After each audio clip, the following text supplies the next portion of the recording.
Usually when we talk about the sudden panicked evacuation of a high-level political insider during a war, there's this expectation of, like, cinematic drama. Oh, right, like the frantic shredding of classified documents. Exactly. You picture burning hard drives in a metal trash can, maybe a black helicopter waiting on a dark, rain-slick roof.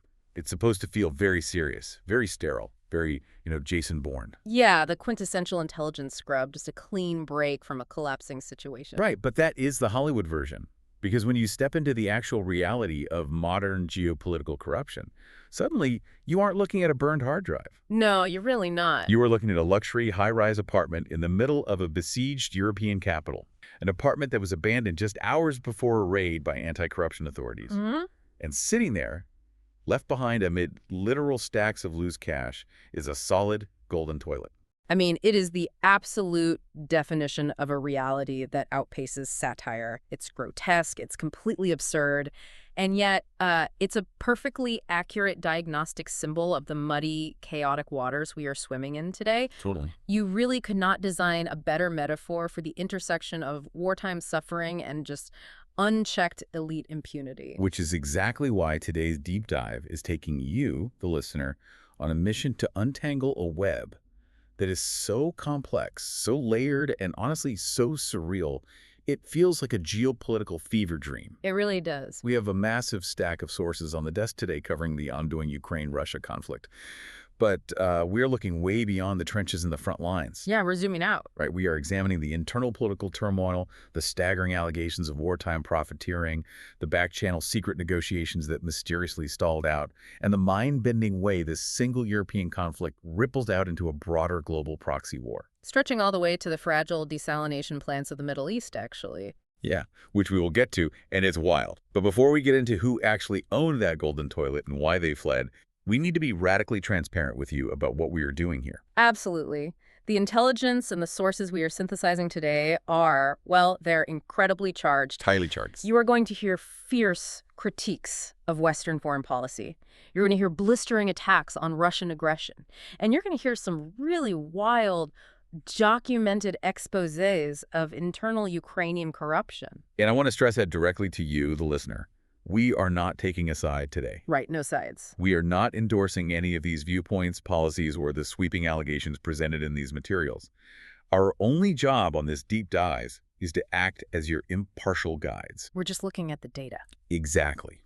We're going to take you inside this raw data, unpack the mechanisms of what is happening, and show you the arguments exactly as they are contained within this stack of sources. And what is genuinely fascinating about this specific conflict is that to understand the reality of the war, the statecraft, and the corruption, we actually have to start by analyzing a television show. Which sounds crazy. I know, but the lines between primetime entertainment and actual sovereign governance haven't just blurred over the last few years. They have been completely, utterly erased. Okay, so let's break down this show. It's called Servant of the People. It was a massive hit comedy produced by a Ukrainian television studio called Kvartal 95. Right?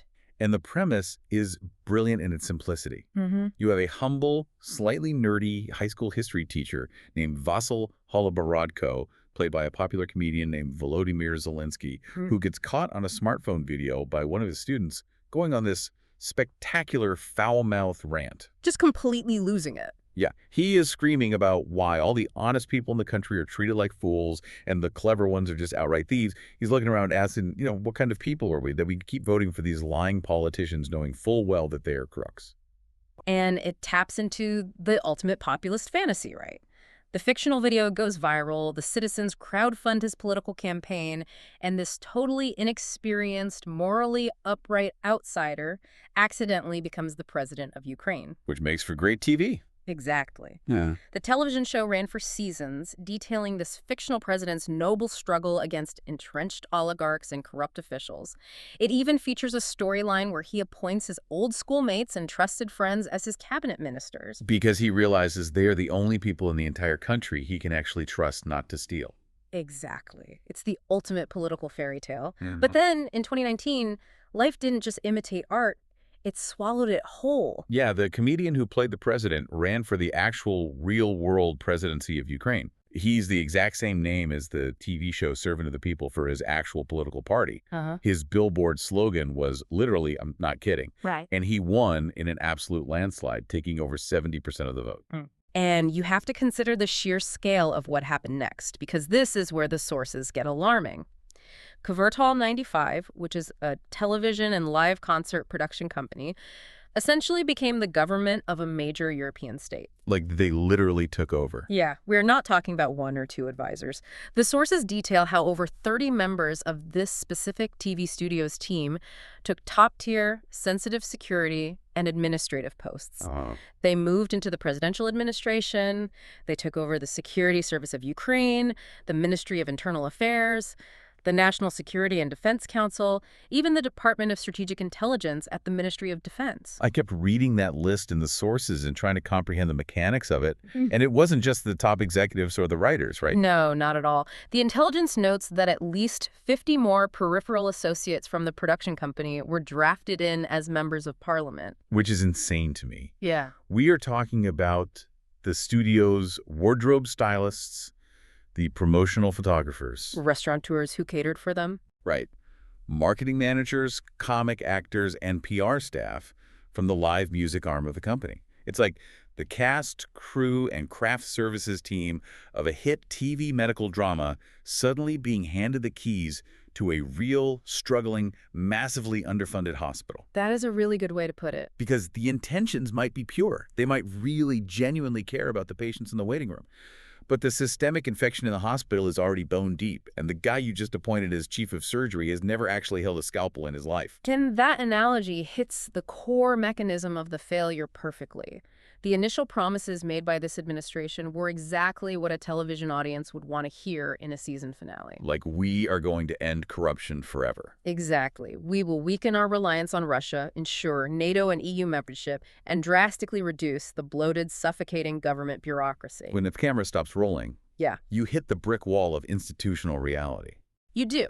Let's look closely at that bureaucracy promise. In 1992, right after the collapse of the Soviet Union, the newly independent Ukrainian government employed roughly 69,000 officials to run the state. Okay. Today, according to the sources, that same bureaucracy employs over 380,000 officials. Wait, let me stop you there to do the math. That's right. 380,000 officials today.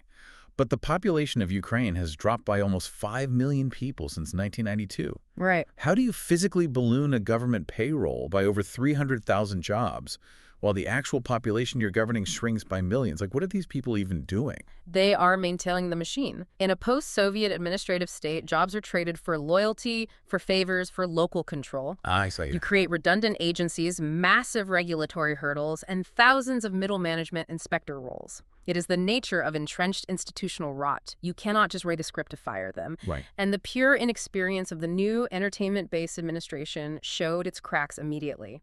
During his inaugural address, Zelensky dissolved the entire parliament to force snap elections. Which was incredibly controversial because he had aggressively campaigned on the promise of direct democracy. He told the voters that his very first act, his first bill, would be to provide a legal mechanism for referenda so the public could vote on major issues. But instead, he pushes through a highly complex bill regarding the public procurement of elections, essentially changing the rules of how campaigns are funded and run, rather than giving the power to the people. So he just flipped the script. Yeah, breaking that core foundational promise mere days after taking the oath of office was a significant early blow to public trust. It signaled that the rules of the old game were still very much in play. And speaking of the old game, I was looking at the oligarch connections in the stack, and it completely blew my mind. Because you wonder how much of this early failure was just naive political inexperience, the TV crew trying to figure out how a real hospital works, and how much was the fact that the massive financial power brokers of Ukraine were already pulling the string. Oh, they were definitely pulling the strings. Right, because you cannot talk about this administration without talking about Ihor Kolomoisky. He is a billionaire oligarch who quite literally owned the television network that aired Servant of the People.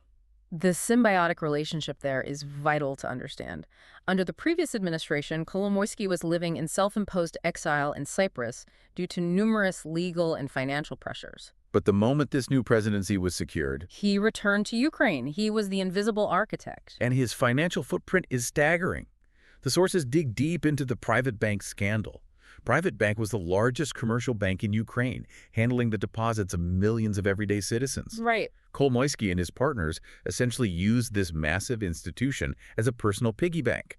The mechanics of the scam are wild. They would take the deposits from regular Ukrainians and issue massive corporate loans to fake shell companies that they themselves secretly controlled in places like Cyprus. It is classic large-scale money laundering. You hollow out the domestic institution, shift the liability onto the Ukrainian taxpayer when the bank inevitably fails, and move the hard currency offshore. Yes. But what makes this specific scheme remarkable is where that money ended up.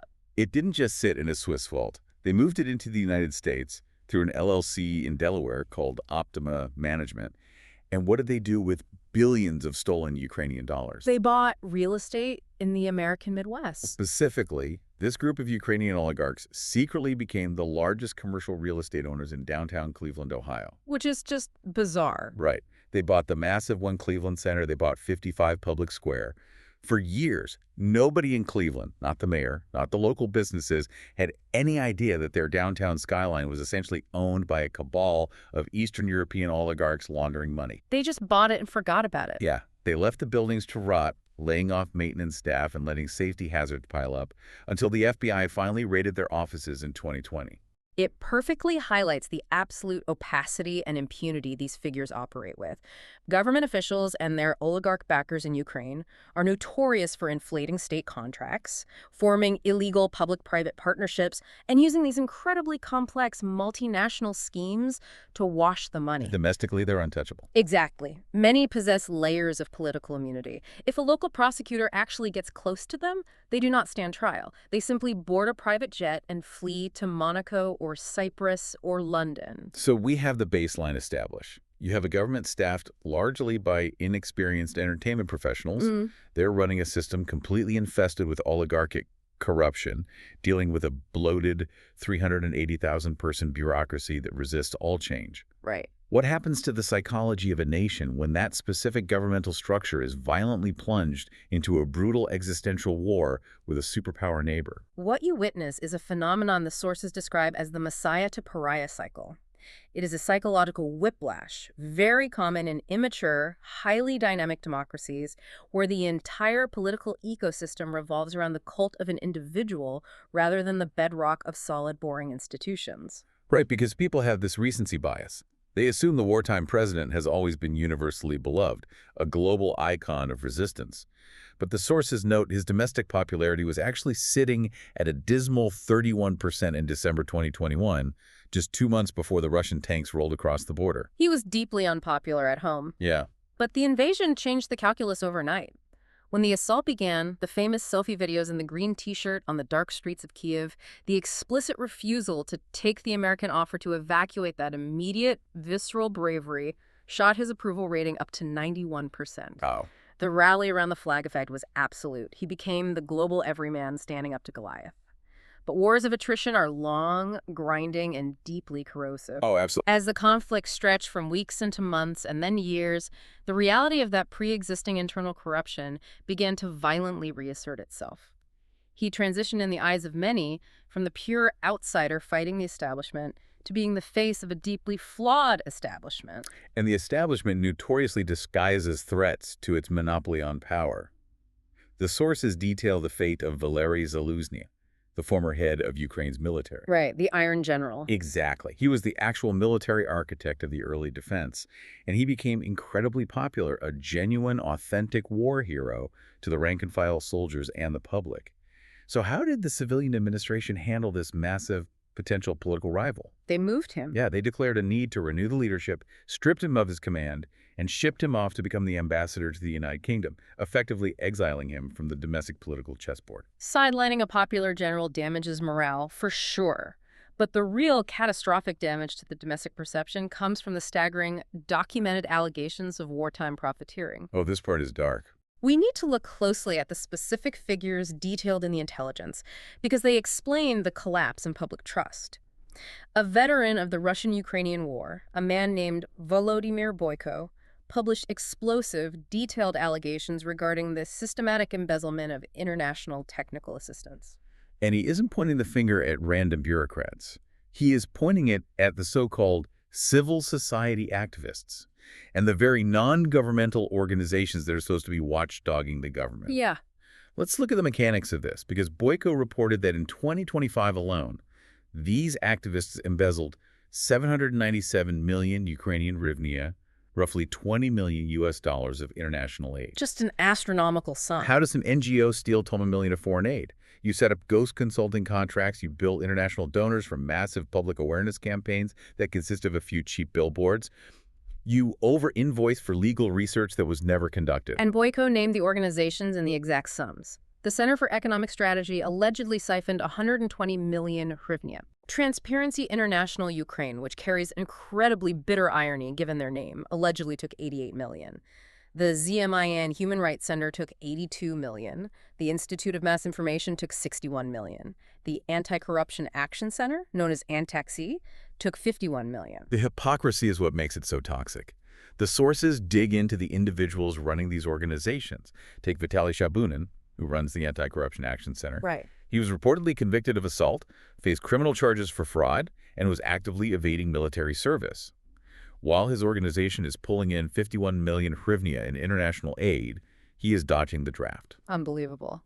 The sources also claim his colleague, Daria Kaleniuk, used forged documents in the chaotic first days of the invasion to smuggle her husband out of the country to hide him from military mobilization. Similarly, the De Jure Foundation, which allegedly took 53 million, belongs to Mikhailo Zernikov, who is held administratively liable for evading mobilization. You have the architects of the anti-corruption movement taking international money and actively manipulating the system to keep themselves and their families far away from the trenches, while regular working-class citizens are being pulled off the streets and sent to die on the Eastern Front. It's just brutal. But even that pales in comparison to the Energoatom scandal. This goes straight back to the Kvartal 95 TV studio crew we discussed earlier, and the mechanics of this particular crime are devastating. This was the detail that really stuck with me. Timur Mindic, a co-founder of the Kvartal 95 studio and a close personal friend of the president, was accused by Ukraine's Independent Anti-Corruption Bureau, NABO, of orchestrating a $100 million war profiteering scheme. Right. The allegation is that Mindic and his associates skimmed 15% off the top of state contracts that were specifically meant to build concrete air raid defenses. These were supposed to be massive gabions and concrete archways built to protect the critical transformers of Energoatom, the national nuclear energy body, from Russian drone and missile strikes. Let's unpack the real-world consequence of skimming 15% off a defense contract. It does not just mean the contractor bought slightly cheaper cement and pocketed the difference. All right, it's much worse. It often means the structures are entirely compromised or simply never built at all. They generate fake invoices for rebar that never arrives. They pour substandard concrete that shatters on impact. Oh, wow. The state-owned electricity utility, Ukrenergo, managed to have their substations genuinely protected. But the nuclear infrastructure managed by Energoatom was left totally, disastrously defenseless against incoming ordnance. So Russian drones hit the unprotected transformers, and entire cities lose power in the dead of winter. And when ABU, the Anti-Corruption Bureau, finally built a solid case and moved to raid Mindic's apartment, he was tipped off. Of course he was. He holds dual Ukrainian and Israeli citizenship, and he fled the country to Israel just hours before the authorities kicked his door down. Which brings us back to the image we started with, leaving behind packs of cash and a golden toilet. While the country's nuclear power grid is exposed to supersonic missiles, the TV producer skimming the defense contracts is sitting on a golden toilet. The audacity is staggering. And the network of complicity is wide. The sources point out that the energy minister himself, Herman Halusheno, who is another former Kvartal 95 producer, was named as a suspect and eventually dismissed. It goes so high up. Furthermore, the actual voice of the president's chief of staff, Andriy Yermak, reportedly appears on hundreds of hours of covert surveillance recordings that form the foundational basis of this massive ABU corruption case. It creates an utterly unbearable cognitive dissonance for the average citizen. Yulia Mendel, who actually served as the former press secretary to the president, is quoted directly in the sources. Yeah, I saw that quote. She says, people are giving their last hryvnia, their last pennies, to buy drones for the troops. Homes are literally burning to the ground, and hundreds of millions of dollars are just vanishing into private pockets. It's tragic. She states explicitly that this deeply rooted corruption is a key reason the army suffers catastrophic, unnecessary losses. She argues that the graft has become a highly lucrative, convenient excuse to purposefully prolong the war under the endless banner of fighting for a just peace. This systemic rot forces us to look at how other nations handle transparency. The sources bring up an interesting countermodel: the Norwegian tax system. Oh, this was fascinating. In Norway, the tax returns for all citizens are considered public information. If you want to log onto a government portal and see exactly what your neighbor, your local police chief, or your mayor makes, you can do it instantly. I read that, and the privacy catch is brilliant. If you Brilliant. look up someone's tax return, the system automatically sends them an alert telling them exactly who looked. It prevents idle snooping. Right. But I have to ask you, could a radical digital transparency tool like that actually work in a wartime, post-Soviet economy like Ukraine? Or is the culture of political immunity just too entrenched to care if the public knows they're stealing? Well, a transparency portal is just a window, right? It doesn't fix the house. In Norway, if the public tax returns reveal a massive, unexplainable discrepancy, like a mid-level bureaucrat suddenly buying a yacht, the rule of law guarantees an immediate, independent investigation and severe legal consequences. In Ukraine, the sources explicitly note that publicizing wealth is functionally useless if the politicians possess legal immunity and can simply board a flight to Monaco when the heat gets turned up. You cannot transparency your way out of a system where the very architects of the law are the primary beneficiaries of breaking it. And this internal decay doesn't just destroy domestic morale. If you cannot even secure your own nuclear grid from domestic theft, how do you sit across a negotiating table with a hostile superpower? You really can't. It fundamentally undermines Ukraine's ability to negotiate from a position of strength on the international stage, which leads us perfectly into the actual macro geopolitics of this war and why the grand strategy of deterrence completely evaporated. To understand why deterrence failed, we have to look past the immediate invasion and trace the structural origins of the conflict. The intelligence points directly back to a pivotal moment in 2008 at the NATO summit in Bucharest, Romania. Right. U.S. President George W. Bush made a very public declaration indicating the intention to eventually add Ukraine and Georgia to the NATO military alliance. And the sources are incredibly clear that this was the absolute, undeniable trigger point for Russian President Vladimir Putin. He viewed it as an existential threat and strongly opposed it, essentially threatening to go to war if Ukraine joined the alliance. Exactly. What's fascinating is that Germany and France actually agreed with Putin's assessment. They fiercely opposed Ukraine's accession at that 2008 summit, warning it would unnecessarily provoke Moscow. But the U.S. pushed the rhetoric forward, and the Ukrainian political leadership became determined to pursue membership. This is where the concept of strategic empathy comes into play, a term heavily emphasized by sources from the Institute for Peace and Diplomacy. A critical factor in the breakdown of deterrence is the complete absence of this strategic empathy in Western policymaking. Let's define that clearly, because empathy sounds soft. But strategic empathy does not mean agreeing with your adversary. No, not at all. It doesn't mean justifying their brutal actions or excusing an invasion.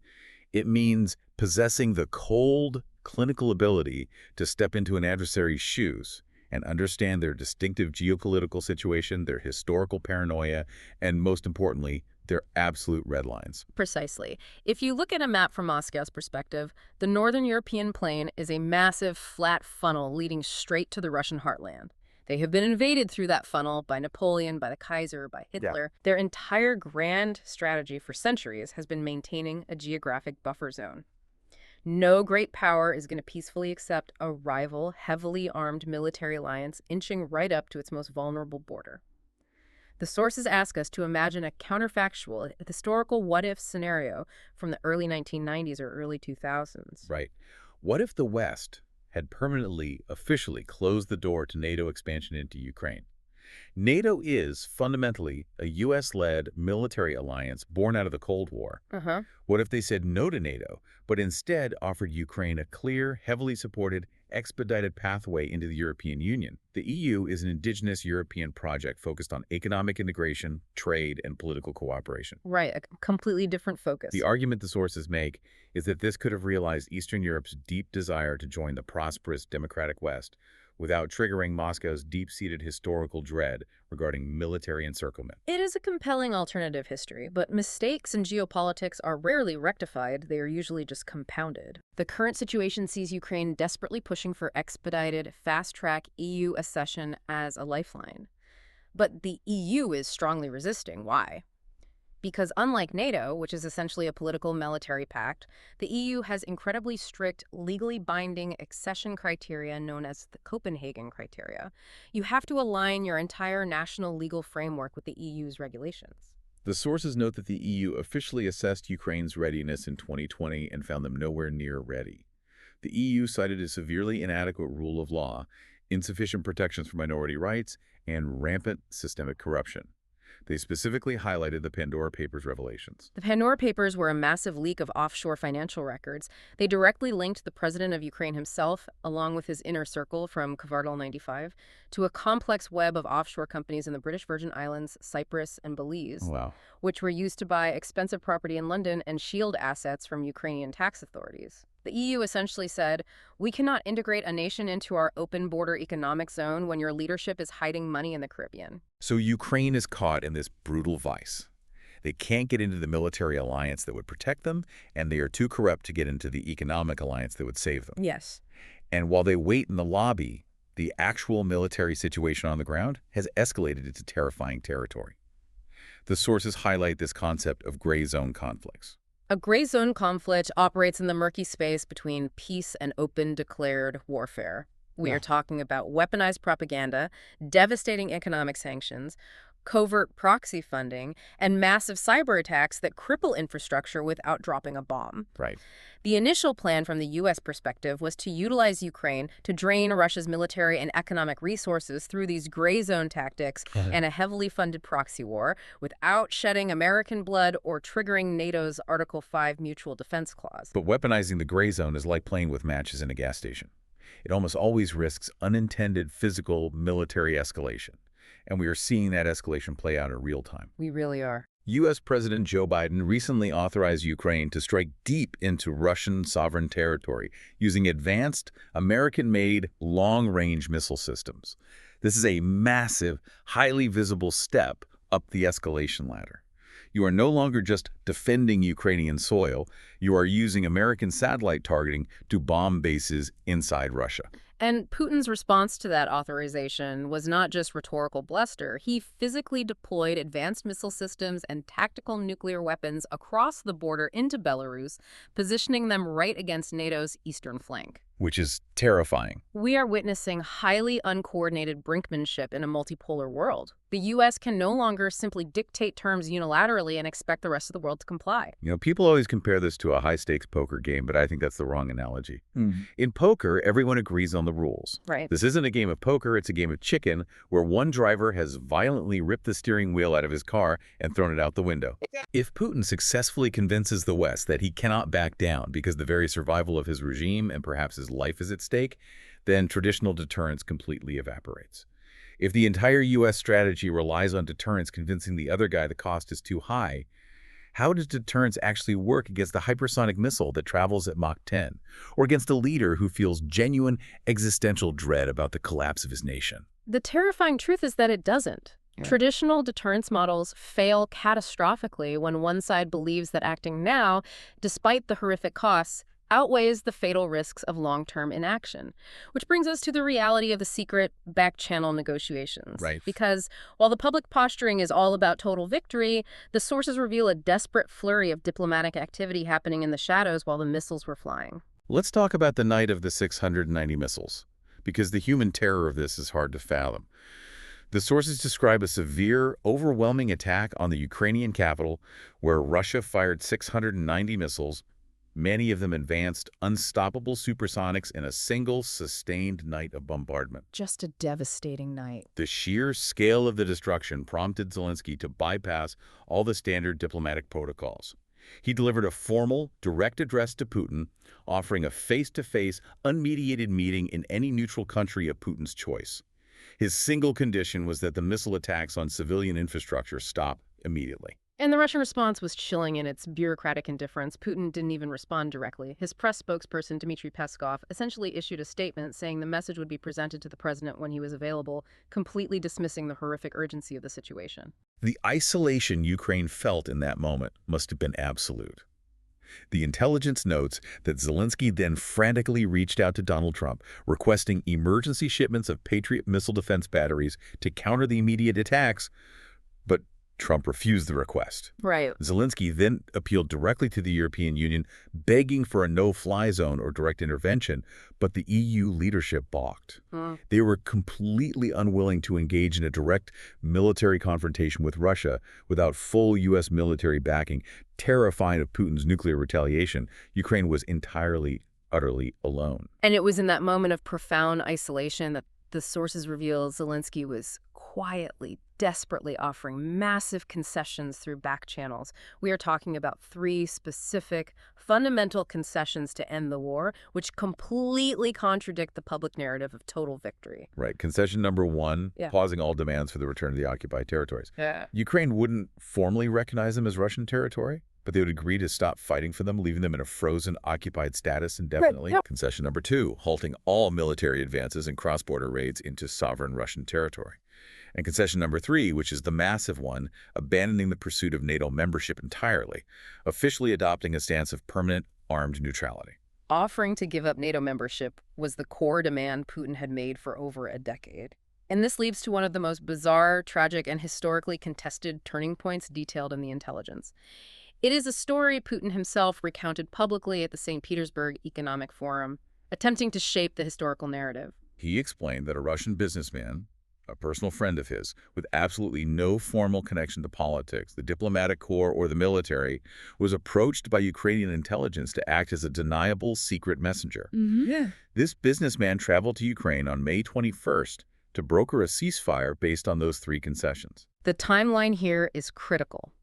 The businessman meets with Zelensky briefly. He calls back to his contacts in Moscow on that exact same day, May 21st. He reports that Zelensky is ready. He wants to end the war. He is willing to meet Putin face-to-face and finalize the demands at any time. A negotiated peace is essentially sitting on the table waiting for a signature. Wow. And then the very next day, May 22nd. May 22nd, Ukrainian military forces launched an artillery or missile strike on a university dormitory in the Luhansk region. The strike resulted in severe casualties among the students living there. The sources make it clear that this single devastating strike shattered whatever incredibly fragile back-channel trust existed. Whether it was a tragic miscalculation, poor communication between the civilian leadership and the military, or an intentional act by hardliners trying to sabotage the peace talks, the result was the same. It killed the secret deal instantly. Exactly. And now Putin categorically refuses to sign any document with Zelensky. And Putin's refusal is highly calculated and multi-layered. First, he is pushing a legalistic argument. He claims Zelensky is now an illegitimate president because his official 5-year term was legally supposed to end in May 2024. Right. However, the Ukrainian constitution suspends elections during martial law. Putin ignores the martial law context and insists he needs a legally legitimate, constitutionally sound leader to sign a binding historical agreement, essentially calling for regime change before negotiations can begin. Second, Putin is entirely rejecting the first concession where the territories remain occupied internationally. He is no longer satisfied with the frozen conflict. He demands a permanent, legally binding annexation recognized by Kyiv. He actually compares it to how the United States acquired Texas, California, Nevada, Arizona, and New Mexico from Mexico. Wait, I have to push back on that comparison because it is wildly disingenuous. The U.S. acquired those territories in the 1840s after the Mexican-American War, yes? Yeah. But they signed the Treaty of Guadalupe Hidalgo and literally paid Mexico $15 million, which was a massive sum at the time, and assumed millions more in debt. Yeah. Is Putin offering a multi-billion-dollar buyout for the Donbass? Or is he just grossly misusing 19th century American history to justify a 21st century violent land grab? He is absolutely doing the latter. It is the weaponization of historical grievance to legitimize modern conquest. But beyond the geopolitics, the intelligence notes an unannounced, deeply petty reason for the diplomatic freeze. The conflict has become intensely, irrationally personalized. Yes, the movie Insult. Yeah. The sources mentioned that a Ukrainian production company released a film that allegedly featured highly derogatory portrayals of Putin, his mother, and his wife. It sounds completely absurd in the context of a devastating, mechanized ground war that is killing hundreds of thousands of men, but the sources emphasize that when Ukraine began personalizing the conflict by attacking his family and his reputation, it struck a nerve. It did. It prompted Putin to dig his heels in further, acting out of pure ego, demanding that Zelensky literally come to him on bended knee to negotiate. Egos start wars, and egos prevent them from ending. And while the leaders refuse to speak, we face the impossible reconstruction dilemma. The eastern half of the country is utterly devastated. Supply chains are shattered. Power grids are destroyed. Zelensky rightfully demands that Russia pay reparations for the massive reconstruction. And Putin completely refuses. Exactly. And Putin draws another wild parallel here, comparing his refusal to Israel, refusing to pay to rebuild the Gaza Strip. Putin argues the destruction of Ukraine is entirely the fault of NATO's aggression and Western proxy funding, therefore the West should foot the bill. Meanwhile, the actual strategic play involves the $300 billion in Russian sovereign assets that were frozen in the U.S. and European banks at the start of the war. Let's explain the mechanics of those frozen assets. When Russia sells oil, they don't get paid in pallets of cash. The money moves through international clearinghouses like Euroclear in Belgium. When the invasion happened, the West simply froze those accounts. The money is sitting there, generating billions in interest. There is a massive coordinated push in Washington and Brussels to legally seize those frozen funds and use them to rebuild Ukraine. Which Russia obviously views as outright, unprecedented theft of sovereign wealth. It threatens the entire global financial system, because if the U.S. can just take Russia's money, why would China or Saudi Arabia ever keep their reserves in dollars or euros? It sets a massive precedent. So we have this intense, localized conflict in Eastern Europe, intimately involving the U.S. and the EU through weapons funding and frozen assets. But the sources reveal that this European battlefield is actually just one theater in a much wider, multipolar proxy war. Let's shift our focus geographically, starting right there at the edge of the conflict, the Black Sea. The Black Sea is the geopolitical pivot point of this entire region. It serves as Putin's vital security belt, a warm water buffer zone in the southwest of Russia, allowing naval access to the Mediterranean. The sources actually give a fascinating etymology of the name Black Sea, which hints at its historical volatility. I love this detail in the stack. The name comes from three distinct origins. First, the ancient Turks used colors to designate compass directions, and black represented the north, so is the Northern Sea. Okay. Second, there are incredible high levels of naturally occurring hydrogen sulfide in the deep waters, which reacts with iron to create a thick, pitch-black mud at the bottom. And third, the ancient Greeks literally called it the inhospitable sea because of sudden, severe winter storms that made navigation and visibility nearly impossible. And it remains just as inhospitable geopolitically today. Putin used a classic, highly effective playbook to secure that buffer zone long before the tanks rolled. The sources draw a direct, mechanical parallel between Putin's tactics and Adolf Hitler at the beginning of World War II. It's the passportization strategy. Hitler used the pretext of protecting ethnic German minorities living in the Sudetenland to legally justify occupying Czechoslovakia. Right. Putin executed the exact same mechanical strategy in the Donbas region of eastern Ukraine. Years before the 2022 invasion, he set up expedited bureaus and printed 600,000 Russian passports for the Ukrainian citizens living in the Donbas. He literally handed them out. Which is wild. By making them Russian citizens on paper, he manufactured a legal pretext. He could claim he wasn't invading a sovereign nation. He was deploying his military to protect his own vulnerable citizens from Ukrainian aggression. It is the weaponization of bureaucracy. But this strategy isn't occurring in a vacuum. We have to look at the broader US, China, Russia, Iran dynamic. The sources highly emphasize Putin's strategic state visit to China, timed deliberately right before a major diplomatic trip to the United States. Wow. It was a massive flex, underscoring Beijing's ultimate significance in global diplomacy. Russia is conducting these major, highly publicized nuclear maneuvers with thousands of troops, openly testing their deterrence capabilities, while simultaneously standing shoulder to shoulder with China to present a unified alternative model for global cooperation.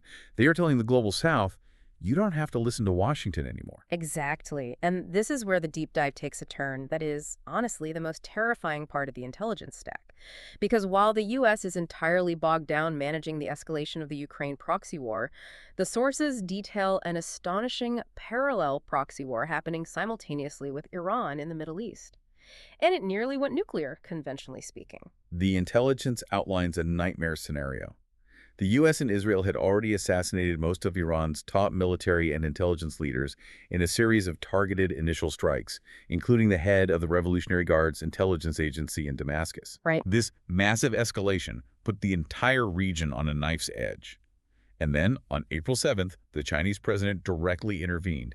He made a secure phone call to the Iranian leadership, giving them a strict, non-negotiable 48-hour deadline to engage in de-escalation negotiations with the U.S., or face intensified, catastrophic military strikes. The Iranians were fully aware of what those strikes would entail. They knew that the U.S. administration had reached a strategic dead end regarding Iranian proxy attacks and was preparing a massive final escalation. The sources explicitly refer to it as the Judgment Day Plan. Let's break down what the Judgment Day Plan actually is, because it's not just dropping bombs on military bases. Yeah. The U.S. was planning to completely systematically destroy Iran's national energy grid. Yeah, full shutdown. We're talking about launching coordinated cyber attacks and precision munitions to take out all major power plants. Shutting down the electricity grid means you shut down the water treatment facilities, the civilian hospitals, the military radar equipment, the banking system. It is a complete, instantaneous societal shutdown designed to trigger a domestic revolution. But Iran's counter-strategy, the way they forced the U.S. to the brink and essentially checkmated the Judgment Day Plan, is a terrifying masterpiece of asymmetric warfare. Historically, Iran's primary leverage has always been the Strait of Hormuz, a narrow, crucial waterway for global oil trade. Right. Threatening to close it would cause an immediate global economic crisis, spiking energy and food prices overnight. But the Iranian leadership realized that closing the strait hurts their own oil exports too. So they searched for a vulnerability in the U.S. alliance structure that was much more immediate and far more devastating than oil. Water. They didn't target the oil rigs, they targeted the water. Precisely. Iran credibly threatened to launch precision missile strikes targeting the massive desalination plants in the allied Gulf countries. The sources note that nations like Saudi Arabia, Qatar, Bahrain, and Kuwait exist in hyper-arid environments. They rely on desalinated seawater for anywhere between 70 to over 90% of their municipal drinking water. And the mechanics of desalination are incredibly fragile. These plants use multi-stage flash distillation, which boils millions of gallons of seawater, and reverse osmosis, which requires massive amounts of electricity to force seawater through microscopic membranes at incredibly high pressure to remove the salt. Right. They are massive, highly exposed industrial targets on the coastline. And the sources state the reality of this threat with chilling clarity. If those desalination plants are disrupted by a missile strike, the reserve of municipal drinking water in a massive country like Saudi Arabia would only last for about 3 days. 72 hours. Wait, 72 hours. Let me just process that. So we aren't just talking about a severe economic recession like we saw with the 1970s oil crisis. Right. We are talking about a ticking biological clock on millions of civilian lives. Yes. Oil production can be disrupted, pipelines can be rebuilt, and eventually restored. The global economy will suffer, stocks will crash, but people will fundamentally survive. If you destroy a desert nation's water supply, the pressure drops in the municipal pipes on day 2. And then it's over. By day 3, hospitals cannot operate. Millions of people begin dying of literal dehydration in 72 hours. That completely changes the leverage Iran has. It is a weapon of mass destruction that doesn't require uranium. It is the ultimate asymmetric threat, and it crossed an absolute non-negotiable red line for both the Gulf countries and the Americans. The Gulf countries are crucial U.S. allies, hosting massive forward-operating military bases like Al Udeid in Qatar. Right. Furthermore, they are the backbone of the petrodollar agreement established in the 1970s, which mandates that global oil is traded in U.S. dollars, giving the dollar its supreme global reserve currency status. Iran was holding a gun to the very foundation of U.S. global financial hegemony and the physical lives of millions of its ally citizens. The U.S. and Israel tried to respond through international law. They pushed to get a UN Security Council resolution under Chapter 7. For the listener, a Chapter 7 resolution is the nuclear option at the UN. It legally authorizes the deployment of international military forces to intervene. Yes, it's massive. The U.S. wanted a mandate to deploy a global armada to protect the Strait of Hormuz and the desalination plans. But China and Russia stepped in and used their Security Council veto power to block it entirely, arguing that Iran was simply defending itself against U.S. aggression.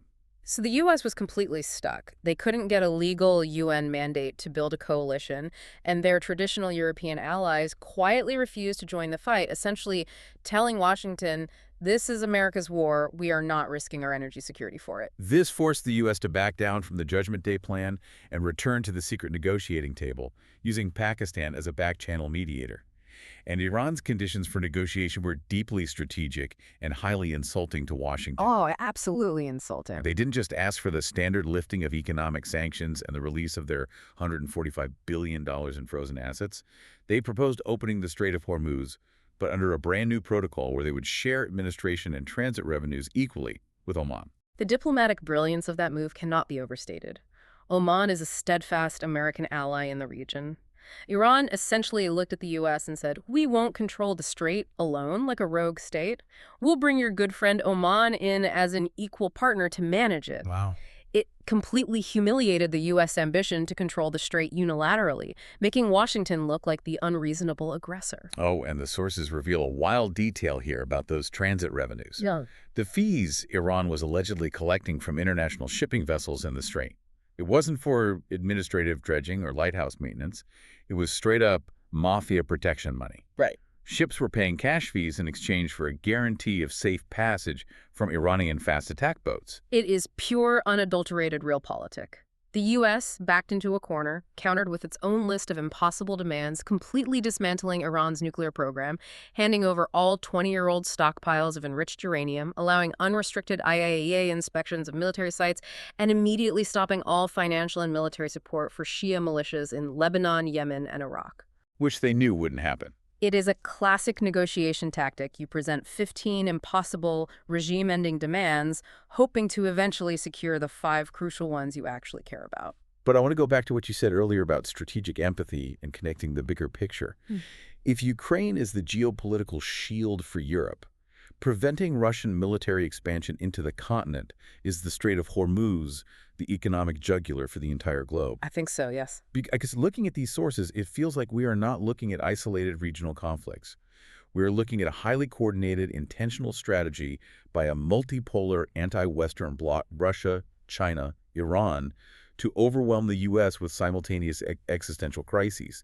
You have a massive land war grinding down resources in Europe and a terrifying water and oil proxy war threatening the global economy in the Middle East happening at the exact same time. That is the precise macro geopolitical reality the sources are pointing toward.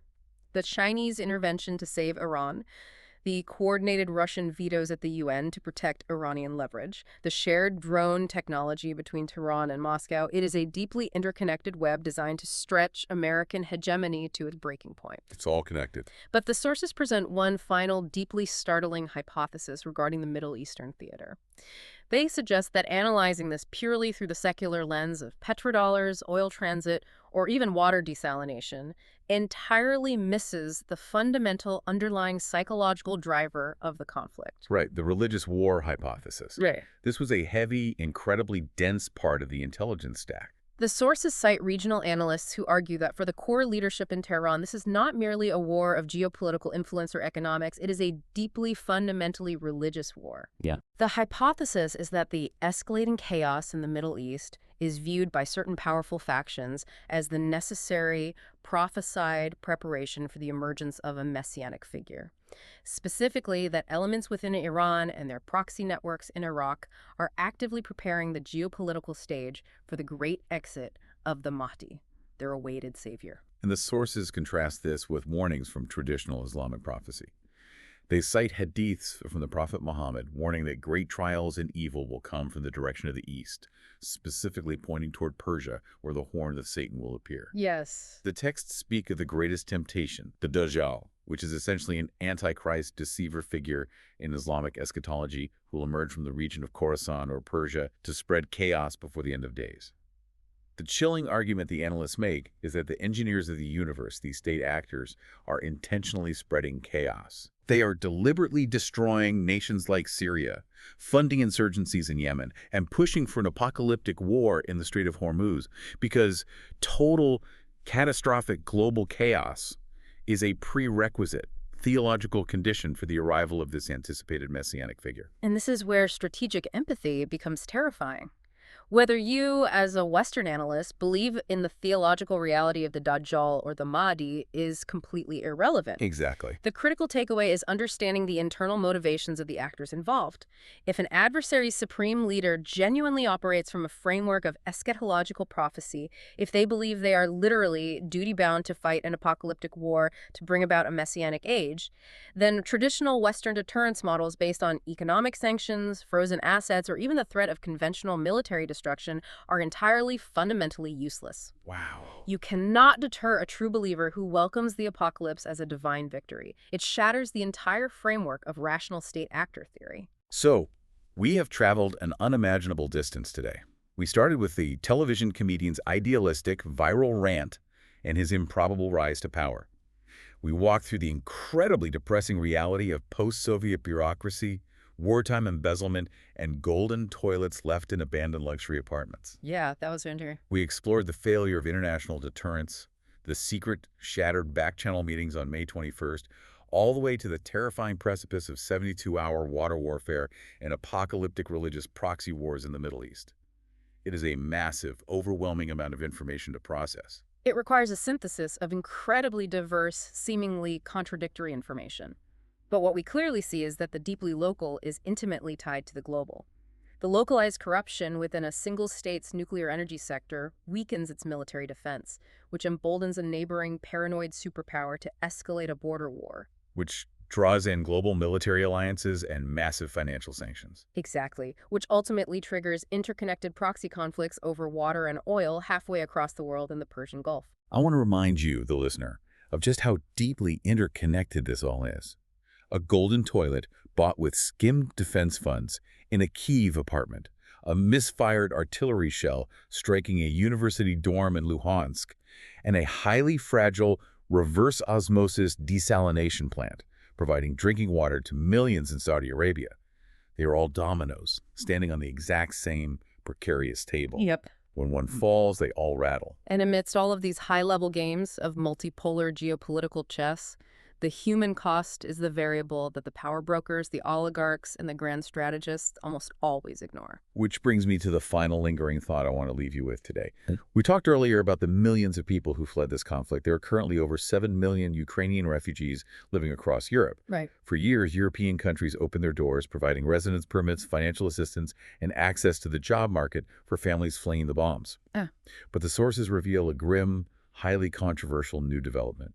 The intelligence indicates that the European Union, under immense political and economic pressure, is now actively drafting laws to legally revoke that temporary protection, specifically targeting draft-age Ukrainian youths. Which is huge. They are planning to systematically strip away the financial aid, cancel the residence permits, and legally force these young men to return to Ukraine and fight in the trenches on the Eastern Front. So here is the provocative thought for you to mull over as we end this deep dive. We have spent the last hour outlining how a government, initially staffed by inexperienced television producers, has been continually hollowed out by oligarchic manipulation and massive documented wartime embezzlement. Right. We see the literal golden toilets bought with funds skimmed from national defense contracts. If a government is viewed as deeply systemically corrupt by its own citizens, and the international community then colludes to legally force those citizens to return and bleed for that specific government under the imminent threat of deportation, at what point does a noble fight for national freedom simply become a hostage situation for the average working-class citizen? It is a profound, incredibly dark moral and geopolitical dilemma that defines the modern era of statecraft. It truly is. Thank you for joining us on this incredibly complex deep dive. Until next time, keep looking past the headlines, question the mechanics of everything you read, and always ask who really owns the golden toilet.